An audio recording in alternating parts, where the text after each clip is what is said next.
兄ちゃんも一緒にしよう。しよう。ね。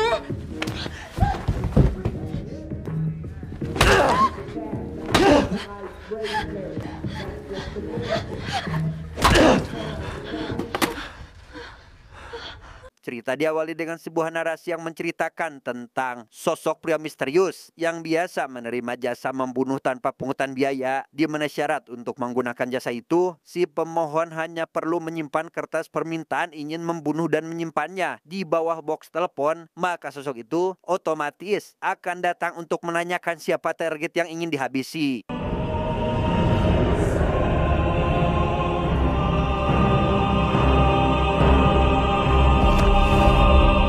Dan kisah akan berfokus pada seorang detektif senior dari kepolisian bernama Tada. Ia yang saat ini ditemani anggota baru bernama Momose akan melakukan penangkapan terhadap sosok tersangka pelaku pembunuhan dan...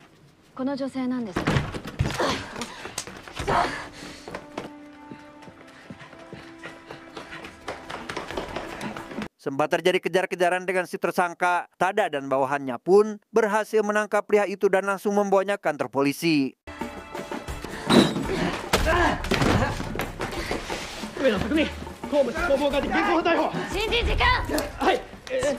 Di tempat lain, seorang rentenir bernama Kijima yang tengah ngopi di salah satu kafe seketika dihampiri pria misterius yang ternyata itu adalah si pembunuh yang sempat dibicarakan, di mana ia ujug-ujug melakukan hal seperti ini.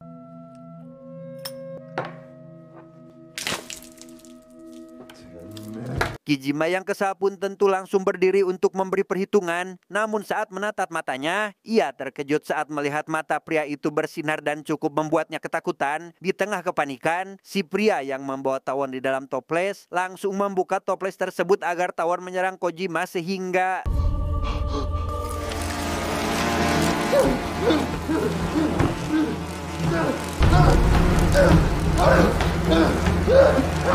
Tada yang mendengar hal tersebut langsung datang ke TKP untuk melakukan pemeriksaan. Setelah melihat wajah Kojima yang kini melepuh, ia ditemui oleh tim investigasi yang mendapat keterangan dari salah satu saksi mata bahwa sebelumnya ada seorang pria mengenakan jas hitam menyeramkan minuman pada tubuh Kojima, dan sesaat setelah itu Kijima langsung mengerang kesakitan.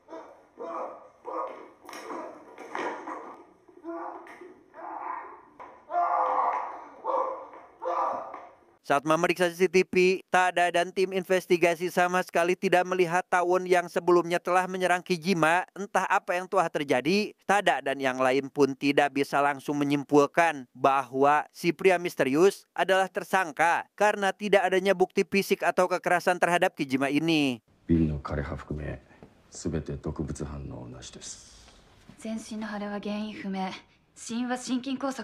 Karena air dari kafe itu juga terbukti tidak beracun, Tada yang teringat jika 3 bulan lalu sempat ada kasus pembunuhan yang nyaris mirip. Pada waktu itu, ada seorang wanita yang mengaku telah ditusuk namun tubuhnya tidak memiliki bekas luka, di mana saksi mata yang melihat sosok pria menggunakan jas hitam di sekitaran lokasi menduga bahwa pria itulah yang telah menghabisi si wanita. Namun karena tidak adanya bukti, maka si pria berjas hitam tidak bisa langsung dijadikan tersangka dalam kasus itu. 証拠は同一人物かどうかもわかんねえだろ。いずれにせよ不能犯ですね。明確な殺意を持って呪いの呪文を唱えても人は殺せない。 Curiga jika kasus kedua ini masih dilakukan oleh orang yang sama, salah seorang tim investigasi yang bernama Yame menduga jika si pelaku memiliki kemampuan bernama Funouhan yang berarti bisa membunuh tanpa harus menyentuh, sehingga mau bagaimanapun hasil dari penyelidikan, hukuman akan tetap menyatakan jika si pria berjas tidak melakukan kejahatan. 不能犯は不能犯。そういうことだ。木島を突然し、余計な仕事増やすなよ。証拠が出ないんじゃねえ。 Setelah kasus dinyatakan selesai tanpa perlu melakukan penyelidikan lagi, Tada ditemui oleh teman lamanya bernama Takeru yang mengantar pesanan. Tak lama setelah Takeru pamit pergi, Momose yang penasaran siapa pria itu diberitahu oleh Tada bahwa Takeru adalah temannya saat masih di pelatihan, namun pria itu kini bekerja sebagai koki.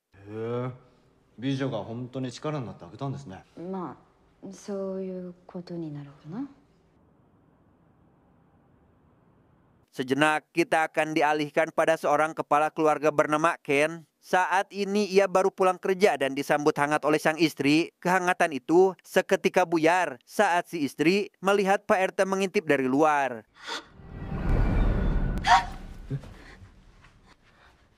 町内会の会長さんが覗きなんて。 Keesokan paginya, Ken yang baru akan berangkat kerja pun melihat Pak RT sedang mengacak-ngacak sampah yang ada di depan rumah. Entah apa yang Pak RT cari, Ken diingatkan agar selalu mengawasi istrinya dan jangan meninggalkannya sendiri di siang bolong seperti ini. 奥さんにしっかり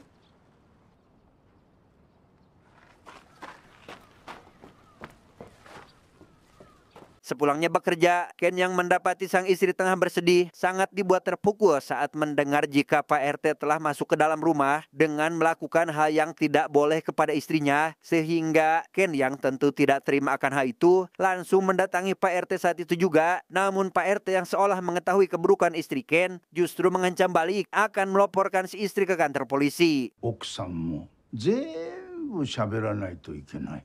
奥さんを愛してるなら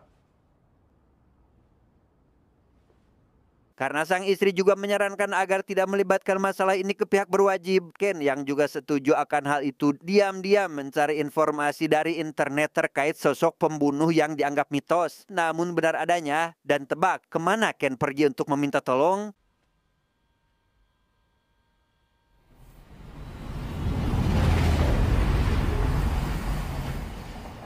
Dan ya, Ken pergi ke tempat box telepon terdekat dan menyimpan kertas permintaan tolong untuk membunuh. Hingga keesokan hari saat Ken sengaja tidak masuk kerja, ia ditemui oleh si pria berjas hitam yang ingin menanyakan siapa target yang ingin dibunuh, termasuk memastikan agar Ken tidak menyesal dengan keputusannya. 本当にそれでいいんですね。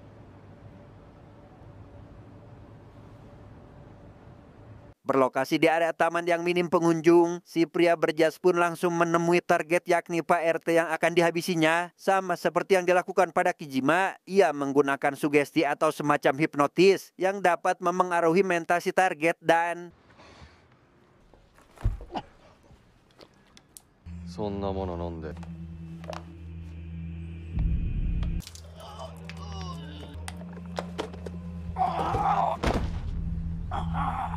setelah targetnya mati, si pria berjas hitam kembali menemui Ken untuk memberikan sesuatu yang telah dikumpulkan oleh Pak RT. Dan sebelum pergi dari sana, ia juga mengingatkan bahwa kematian Pak RT sangat diinginkan oleh beberapa orang termasuk istri Ken. Entah apa maksudnya, Ken yang terkejut melihat isi yang ada di dalam bingkisan itu langsung bergegas pulang ke rumah dan menemukan hal tidak menyenangkan seperti ini.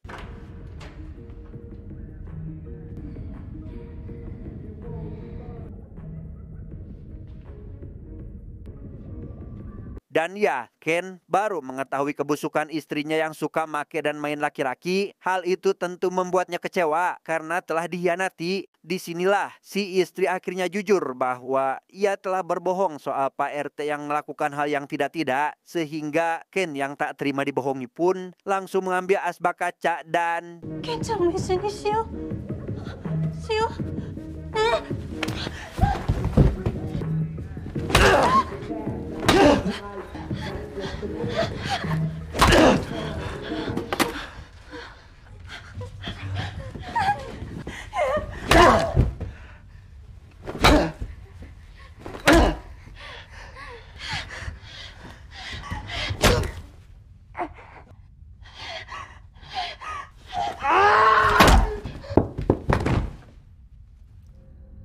Lama, Tada dan tim investigasi langsung datang ke rumah Ken untuk memeriksa TKP yang karena menurut saksi mata ada pria berjas hitam di sekitaran lokasi. Ia pun jadi curiga jika sosok tersebut ada kaitannya dengan kasus ini. Hingga tak lama, salah satu anggota yang melihat keberadaannya di tengah kerumunan warga membuat Tada dan tim langsung menemui pria itu berharap mau dimintai keterangan. 通ります。ちょっと通ります。開けてください。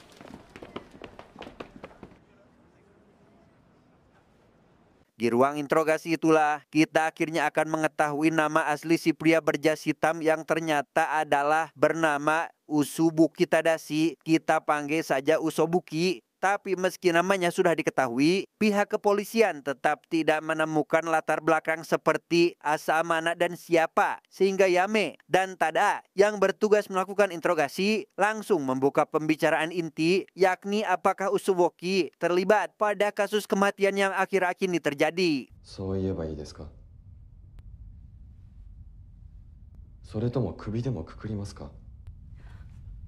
Usuboki yang mengaku tidak bersalah kembali memberikan sugesti di mana ia membuat Yame seolah melihat sosok siswa yang pernah diinterogasi karena melakukan tindak kejahatan. Pada posisi ini, Yame sepertinya memiliki trauma mendalam yang ada sangkut pautnya dengan siswa itu, hanya bisa terdiam tanpa berkata-kata sampai akhirnya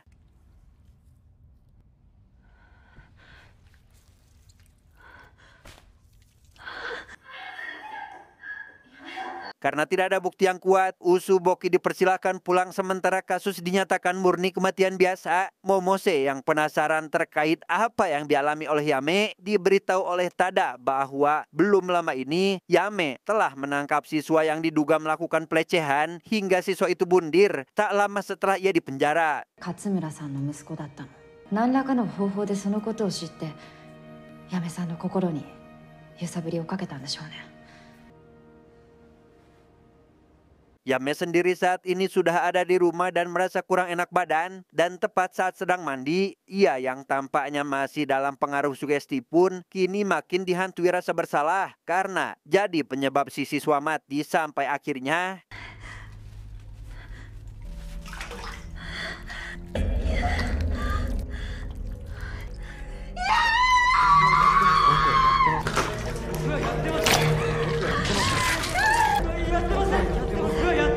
keesokan paginya, Tada dan tim investigasi yang memeriksa jasad Yame menemukan bekas sayatan pada bagian tangan yang kemarin sempat bengkak, di mana salah satu dari mereka yang bernama Katsumura berpendapat bahwa sebelum Yame mati, pikirannya mungkin telah terganggu oleh ingatan kelam, dan meski dilakukan otopsi, hal itu akan percuma saja karena tidak akan menemukan bukti yang bersangkutan dengan pembunuhan. すればわかりますが、おそらく溺れたものだと思われます。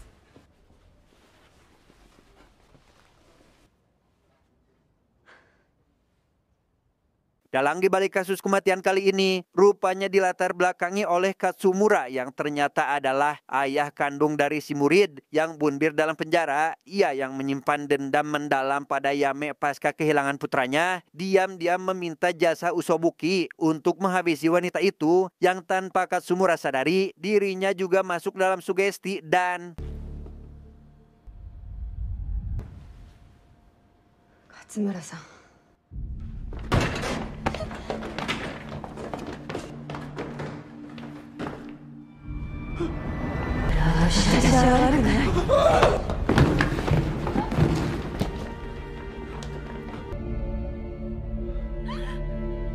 Sejenak kita dialihkan dulu pada seorang wanita malam bernama Kimura. Ia yang merupakan klien Usuboki selanjutnya kali ini menemui sosok itu secara langsung untuk memberitahukan nama target yang ingin dihabisi, yaitu bernama Risa, kakak kandungnya sendiri. Saat ditanya atas dasar apa Kimura ingin kakaknya mati, ia bercerita jika semenjak orang tuanya bercerai, hidup senang dirasakan oleh Risa sedangkan dirinya menderita. Namun yang membuat Kimura benci terhadap sang kakak adalah surat darinya tidak pernah dibalas, dan saat terakhir kali bertemu, seolah keberadaannya tidak pernah dianggap ada.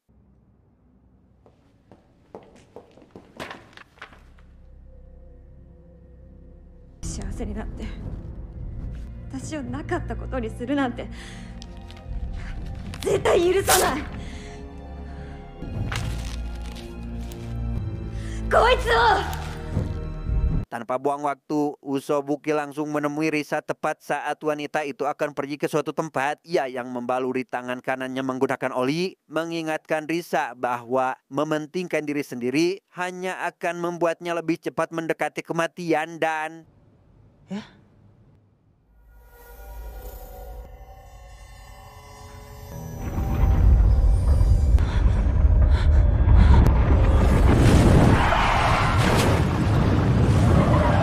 Karena ketakutan, Risa pun langsung masuk ke dalam mobil dan pergi dari parkiran. Dalam perjalanan, ia yang sudah terkena sugesti dari Usobuki mendapati tangan kanan bersimbah oli di susure mobil yang mengalami blong sehingga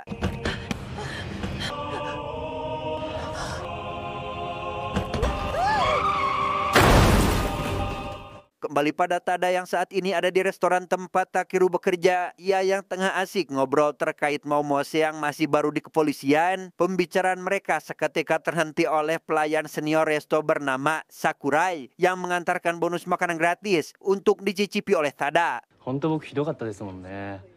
両タケルの昔悪かった自慢。あの時多田さん僕のこと叱って泣いてくれて。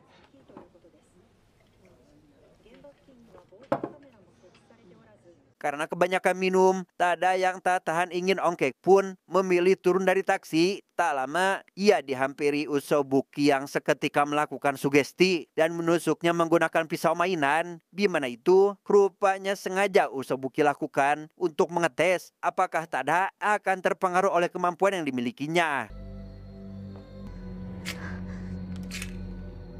稀にいるんですよ、あなたのように。何ふざけてんの人殺し。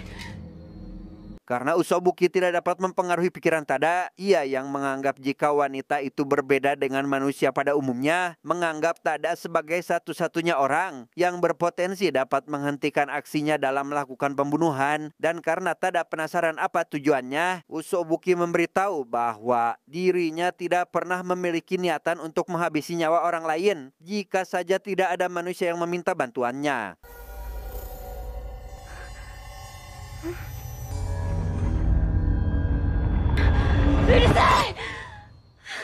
Jika Tada ingin menghentikannya, Usobuki memberikan kartu berisi alamat tempat tinggalnya. Sehingga di keesokan hari, Tada yang pergi ke rumah sakit untuk menemui Risa yang ternyata selamat dari kecelakaan, ingin mengetahui apakah Usobuki sempat datang menemui Risa. そうです、この男です。どういったお話をされました？ Tepat setelah Tada dan rekannya keluar dari ruangan, Risa ditemui oleh suster rumah sakit yang mengantarkan makanan. Baru saja akan tertegek, ia dikejutkan oleh kemunculan Usobuki yang tiba-tiba ada di sana, memberitahu jika makanan itu telah dicampuri cairan beracun.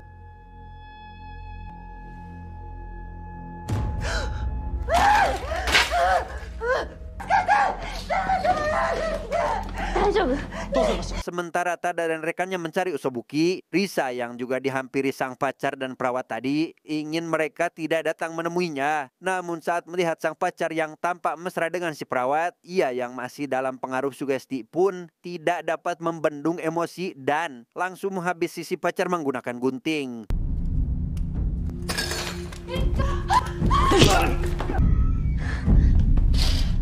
Mendengar Risa saat ini gila, Kimura selaku adik Risa yang puas dengan hal itu diberitahu oleh Usobuki jika dirinya telah menemukan sesuatu dari dalam mobil Risa dan sudah diantarkan ke depan rumah Kimura. Di mana itu rupanya adalah undangan untuk Kimura datang ke pernikahan Risa dengan si dokter, termasuk surat berisi permintaan maaf karena belum sempat bertemu.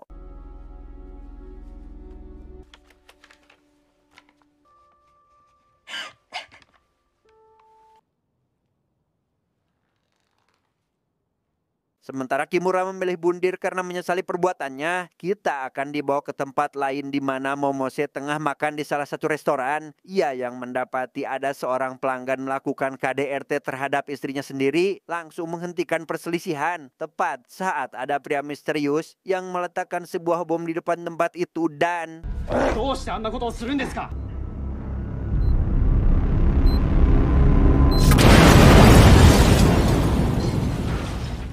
Disinilah Momose sekarang terbangun di rumah sakit dengan luka cukup serius. Tada yang masih tidak bisa menemaninya kini mendatangi Risa untuk memberitahukan terkait Kimura adiknya yang sudah tewas bundir dan memberikan hasil rekaman dalam ponsel yang merupakan pesan terakhir dari Kimura sebelum dia mengakhiri hidupnya.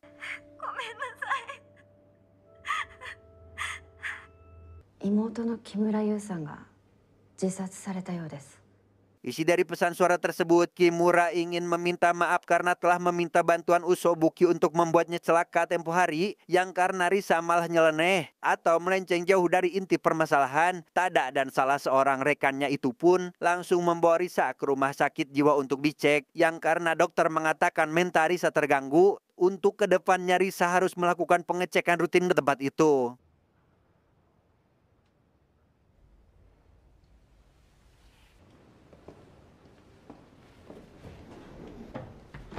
Setelah membiarkan Risa istirahat, ada curhat pada rekannya terkait ia yang ingin menghabisi Usobuki bukan tanpa alasan. Mengingat nyawa yang seolah dijadikan mainan, ia tidak ingin kasus ini terus berlanjut dan menimbulkan lebih banyak korban. Dan karena Tada tidak dapat terpengaruh oleh sugesti, ia yakin betul bahwa hanya dialah orang yang dapat mengakhiri semua ini. そういえば嫁さんがおかしくなった時あの男を止められないとしたら、だから私なら殺せる。 Tanpa Tada sadari, Risa yang mendengar percakapan itu kini terpikir sebuah ide untuk balas dendam atas kematian adiknya. Ia menghancurkan vas bunga dan menyimpan salah satu pecahan tajam ke dalam saku celana. Yang tepat ketika akan pergi dari rumah sakit, Risa dengan cepat menyerang rekan Tada dari arah belakang dan...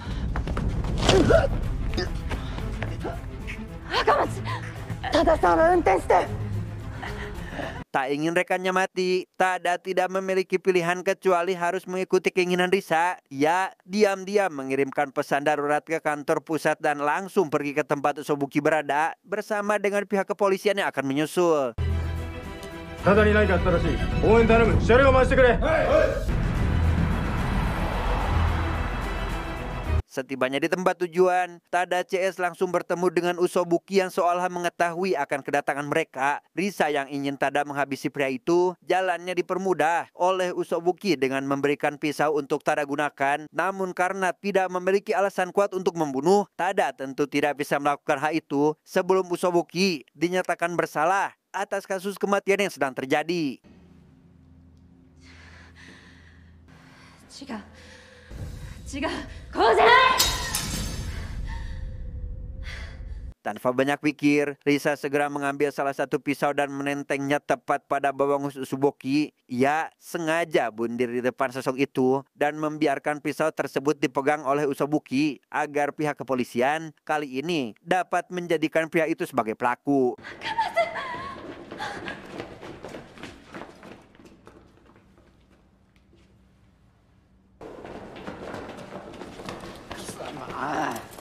Disinilah Usobuki sekarang berada di ruang interogasi dengan Tada yang tidak tahu harus melakukan apa. Ia yang mengingatkan jika kejadian tadi siang akibat dari kecerobohan Tada. Hal itu makin membuat Tada kehilangan akal untuk menahan Usobuki. Dan itu berarti Usobuki kembali dinyatakan tidak bersalah dan tidak ada sangkut pautnya dalam kasus ini.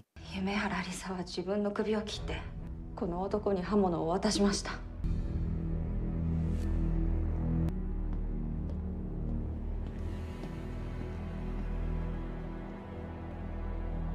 Keesokan harinya, Tada yang menjenguk Momose di rumah sakit ditemui oleh Takeru yang sengaja datang untuk memberikan bekal makanan, yang mana saat dicicipi, ia seketika tak sadarkan diri karena ternyata Takeru telah menambahkan obat tidur pada bekal itu. Dan sebelum membawanya pergi dari sana, Takeru mengantarkan sebuah tote bag ke kamar Momose yang entah apa isi di dalamnya.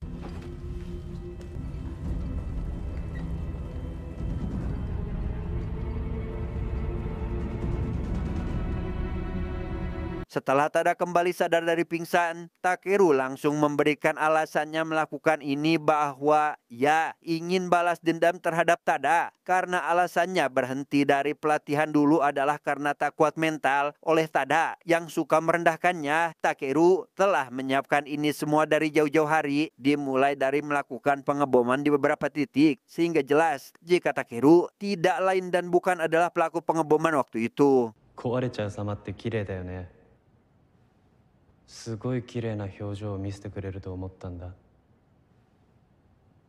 Di sana, Takeru juga memberitahu jika dirinya kali ini telah menyimpan bom. Satu di ruang perawatan Momose dan satu lagi ada di sekolah TK yang tidak jauh dari tempat mereka sekarang. Ia ingin Tada memilih satu di antaranya untuk diledakkan karena jika tidak, maka kedua bom tersebut akan diledakkan sekaligus. あれも俺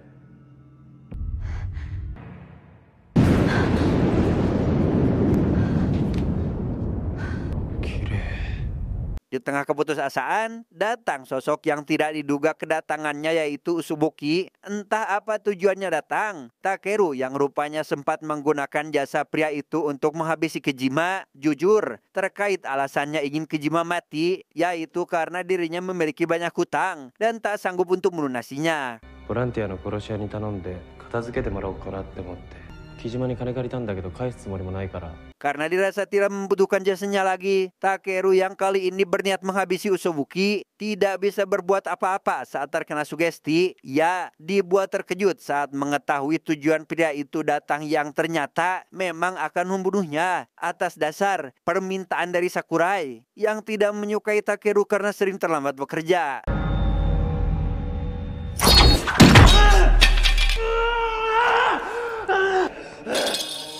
Tada yang tidak ingin ada lagi pembunuhan, akhirnya memilih nekat dan menusuk bagian perut Usubuki menggunakan pisau. Ia juga memborgol tangan Kateru pada batang paralon supaya tidak bisa melancarkan aksinya. Setelah menghancurkan semua ponsel yang jadi pemicu ledakan, Tada dengan cepat menghubungi pusat untuk mengamankan area sekolah, sedangkan dirinya akan pergi ke rumah sakit untuk menjauhkan bom dari Momose.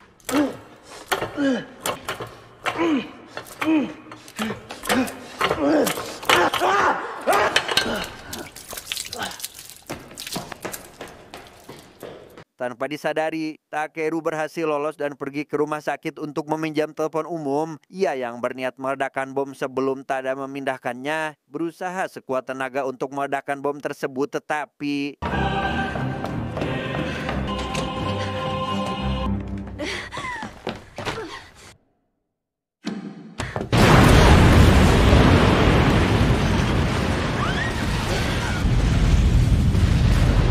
karena Tada berhasil memindahkan bom tepat waktu, Takeru yang akan meledakkan bom di sekolah TK juga harus terhenti karena Usubuki kembali datang menemuinya. Dan saat terkena sugesti, ia sangat dibuat terkejut saat melihat bom yang telah dibawanya sampai di sekolah. Kini sudah ada tepat di sampingnya sehingga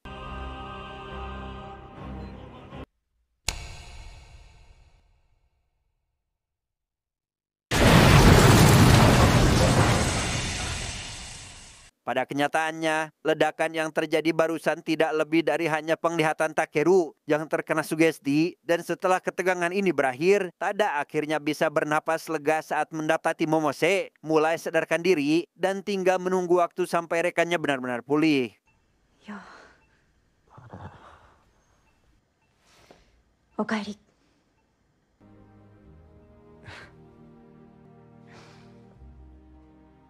Dalam perjalanan pulang, Tada yang secara kebetulan bertemu lagi dengan Usubuki dibuat terkejut saat melihat sosok itu seolah sembuh dari luka tusuk tadi, entah manusia atau iblis. Namun ia mengaku akan menunggu sampai Tada memiliki niatan murni ingin menghabisinya.